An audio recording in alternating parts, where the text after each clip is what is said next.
Hello students, we're going to continue today with the second part of the endocrine system. But before going into the endocrine system, we're going to distinguish and compare the endocrine system with the exocrine system, specifically the glands. And so we're going to have a comparison of the exocrine versus the endocrine gland. This is going to be in two parts. The first part is going to be devoted to the exocrine glands and the second part to the endocrine gland. First, let's draw a typical exocrine gland.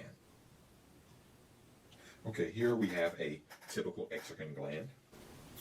The exocrine gland has two parts. The long part, which is the duct, and the spiral part here, which is the glandular portion. So what we're going to do, we're going to shade the glandular portion. We're going to shade it a red color. Just want to be able to distinguish between the two. So this is the glandular portion. This is where the secreted material is actually made. And in the next section, which we'll shade in green, this will be the actual duct. Okay, that will be the duct there. And here, this is the opening. Okay. So that is a typical exocrine gland. Let's just define a few of these features here. This is the duct. This region here, this is the glandular portion.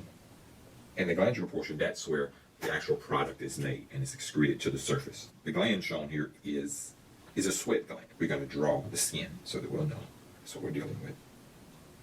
Okay, so here we have a typical exocrine gland. Again, the long part is the duct, and the spiral portion, that is going to be the glandular portion. Now, there are a few things that make endocrine glands different from the exocrine gland. Let's talk about the exocrine glands and how they are different. Exocrine glands are also referred to as ducted glands. That name should be obvious since they have a duct. Also, the product of the exocrine gland is a non-messenger chemical. Non-messenger. Whereas in the endocrine system, the products are always primary messengers for another cell. These products don't go to another cell. They don't go anywhere. They just, when they're excreted, they do their job right there. They don't send a signal. And that's basically the anatomy of the exocrine gland. Now, this gland here is a sweat gland. And so what happens with a sweat gland, you know, the sweat is produced here in the gland, and it goes out and it goes onto the skin.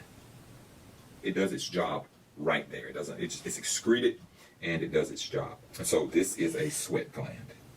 Let us talk about a few more exocrine glands, the ones that I would want you to know. Okay, the first one is going to be the pancreas. The liver is another exocrine gland. And again, on the skin, we have salivary glands. Okay, and they're going to have, well, in the mouth, we have salivary glands. Okay, and they have a very strange shape. There are salivary glands.